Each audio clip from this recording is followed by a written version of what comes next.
बिस्मिल्लाहिर्रहमानिर्रहीम। अस्सलाम वालेकुम बच्चों, वेलकम टू जीजी एकेडमी। आज हम अपना नया टॉपिक स्टार्ट कर रहे हैं, equilibrium constant and its unit. Equilibrium constant और इसके यूनिट्स क्या क्या हैं, ठीक है। जो हमने केसी पढ़ा था, याद है केसी, जो हमने law of maths active maths में पढ़ा था, उसको हमने ड्राइव किया था। अब हम इसके बारे में पढ़ेंगे, ये होता क्या है, ठीक है। सबसे पहले हम उसको छोड़ के पहले ये देख लेते हैं, product of concentration of products. Product of concentration of products raise to the power of coefficient. ये क्या होता है, प्रोडक्ट होता है। अब जैसे प्रोडक्ट का मतलब ये होगा आपके पास, ये मैथ्स का प्रोडक्ट है, जैसे a multiply by b A B हो जाएगा, ठीक है। तो आप क्या लगा लोगे इसमें, ये प्रोडक्ट है of concentration of the products. ये प्रोडक्ट रिएक्टेंट और प्रोडक्ट्स वाला है।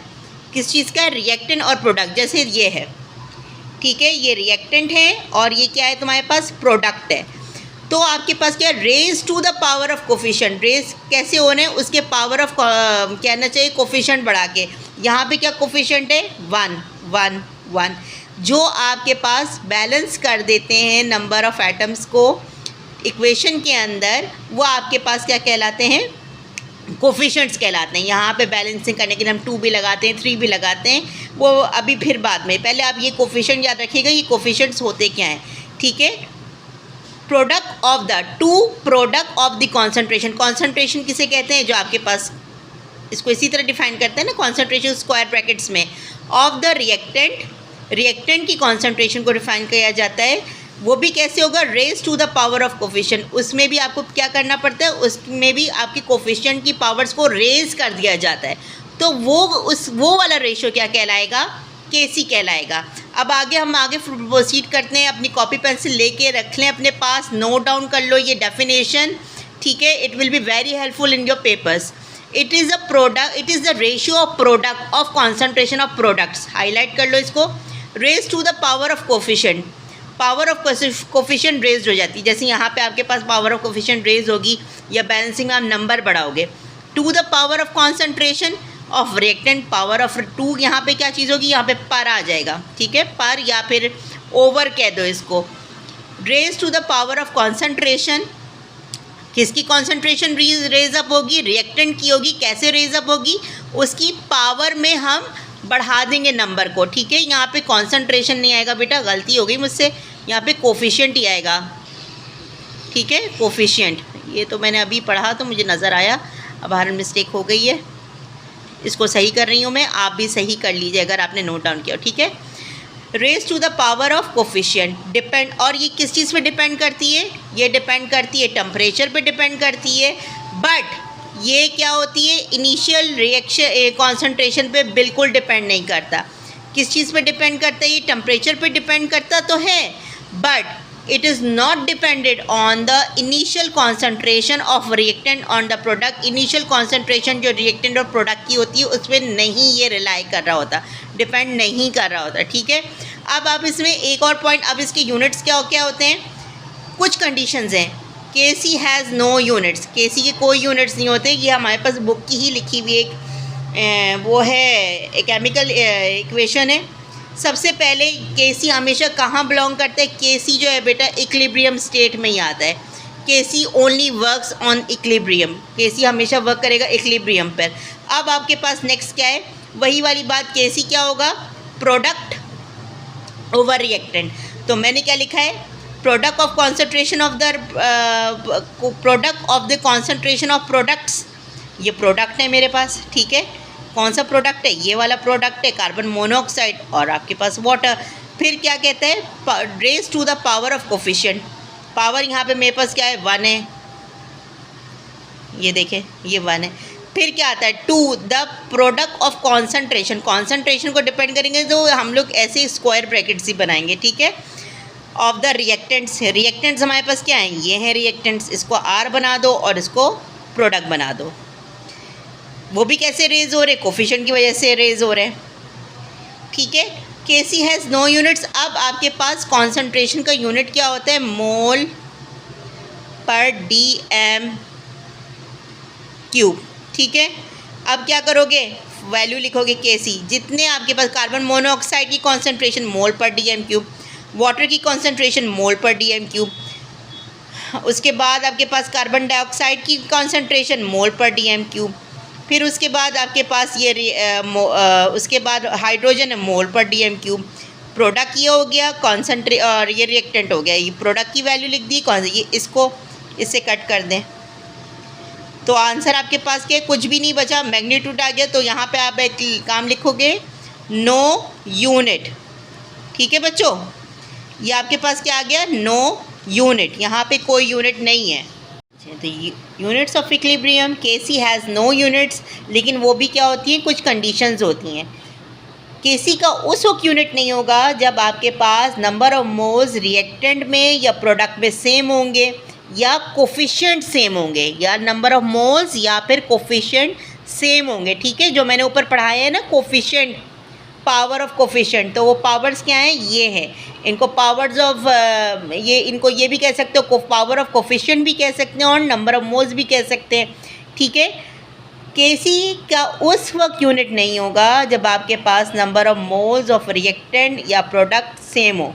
ठीक है, उस वक्त या इक्वल होंगे तो उस वक्त केसी का यूनिट नहीं होता। जैसे ये केसी है, यहाँ पे आपके पास प्रोडक्ट आ गया।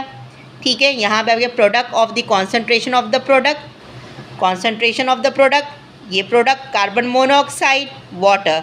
कॉन्सेंट्रेशन की बात कर रहे हैं तो वो रिप्रेजेंट किस तरह होता है, स्क्वायर ब्रैकेट से होता है। ठीक है, अगेन वो कहते हैं product of concentration of the reactant, concentration of the reactant ये आपके पास लिख दी गई है। ठीक है, इसको भी मेंशन किससे किया गया, स्क्वायर ब्रैकेट से प्रेजेंट किया गया। यहाँ पे एक और वर्ड लिखा हुआ है बच्चों, raise to the power of coefficient, उसकी पावर रेज करने से। लेकिन यहाँ पे हमारे पास जो नंबर ऑफ मोल्स है क्या है, 1 1 1, तो मैंने ये रिप्रेजेंट कर दिया, कोई ज़रूरी नहीं है इसको लिखें, विदाउट आप वैसे भी अंडरस्टैंड हो जाता है। अब कॉन्सेंट्रेशन की बात कर रहे हैं तो कॉन्सेंट्रेशन का यूनिट क्या होता है, moles dot D M minus cube. ठीक है, अब वैल्यू नंबर कार्बन मोनोऑक्साइड की जगह आप ये पुट कर दें, number of moles mole dot D M cube minus, फिर आपने वाटर की जगह कॉन्सेंट्रेशन का यूनिट रिप्रेजेंट किया, mole dot D M cube minus, यहाँ पे माइनस भी लगाते जाओ साथ साथ। ठीक है, उसके बाद अगेन ये सेम लिखा, जो कटिंग हो रही कट कर दें। आखिर में आपके पास क्या होगा, नो यूनिट। क्यों नहीं आए यूनिट, क्योंकि आपके पास नंबर ऑफ मोल्स या नंबर ऑफ कोफिशिएंट सेम थे, ये मैग्नीट्यूड आ गया। ठीक है, एक और हम देखते हैं जिसमें केसी का यूनिट होता है। Next, KC has unit in reaction, KC का यूनिट होगा when number of moles of the reactant and products are not equal, जब हमारे पास नंबर ऑफ मोल्स और रिएक्टेंट इक्वल नहीं होंगे। वहाँ पे हमने क्या पढ़ा था, केसी का कोई यूनिट नहीं होता जबकि जहाँ पे आपके पास number of moles of the reactants and the product आपके पास बैलेंस होंगे, ये इक्वल होंगे। लेकिन यहाँ पे ऐसा नहीं है, यहाँ पे सिचुएशन चेंज हो गई है। यहाँ पे देखो N2 + 3H2 रिवर्सिबल रिएक्शन हो रहा है। ठीक है, इक्विलिब्रियम है 2NH3, ये 2NH3 है। ठीक है, अब मैं इसे केसी में कन्वर्ट करूँगी, प्रोडक्ट ओवर रिएक्टेंट। वहाँ पे क्या था, डेफिनेशन क्या थी आपके पास, यही लिखी हुई थी ना, product of concentration of the products raise to the power of coefficient.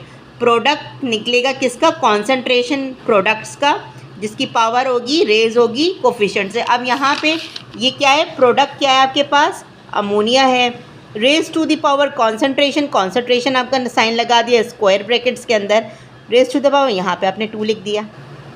ठीक है, यहाँ पे आपके पास नाइट्रोजन में रिएक्टेंट की बात करते हैं तो रिएक्टेंट में आपके पास 1 है, वो आप ना भी लिखे कोई फ़र्क नहीं पड़ेगा, और यहाँ पे आपके पास 3 हो गया। ठीक है बच्चों, ये आपके पास वैल्यू आ गई। ये अभी मैंने सिर्फ आपको एक जनरल इक्वेशन बनाई, अब हम इसका यूनिट कैसे निकालेंगे वो देखते हैं। ये आपने वैल्यूज़ पुट करनी है,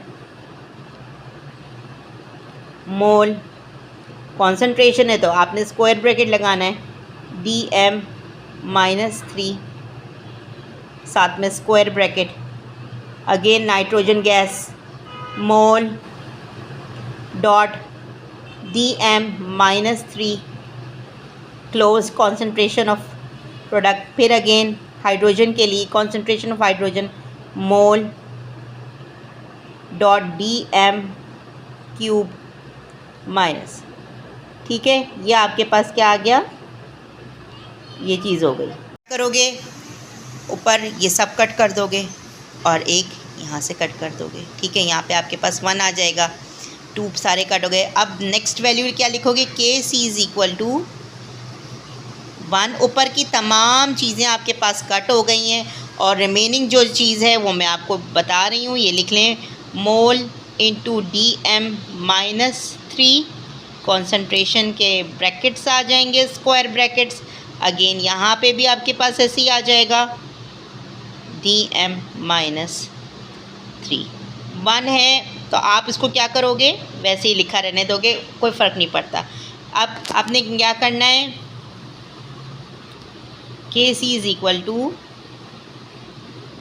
अब पावर्स ऐड हो जाएंगी यहाँ पे आपके पास, 1 is equal to mole dot DM-Q। यहाँ पे आपके पास क्या आ जाएगा, स्क्वायर आ जाएगा, यहाँ पे माइनस आ जाएगा। अब जब ये ऊपर जाएगी वैल्यू तो क्या होगा, के सी के साथ।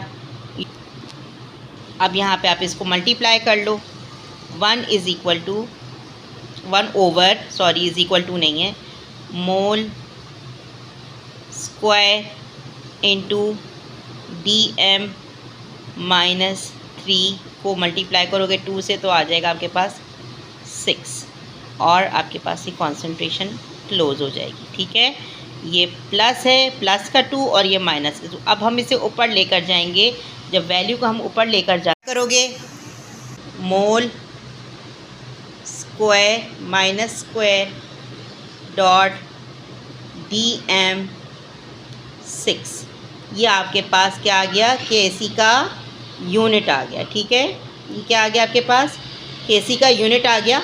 उस वक्त ये यूनिट आया जब आपके पास क्या है, नंबर ऑफ़ रिएक्टेंट और नंबर ऑफ़ प्रोडक्ट के जो नंबर ऑफ़ मोल्स हैं वो इक्वल ना हो।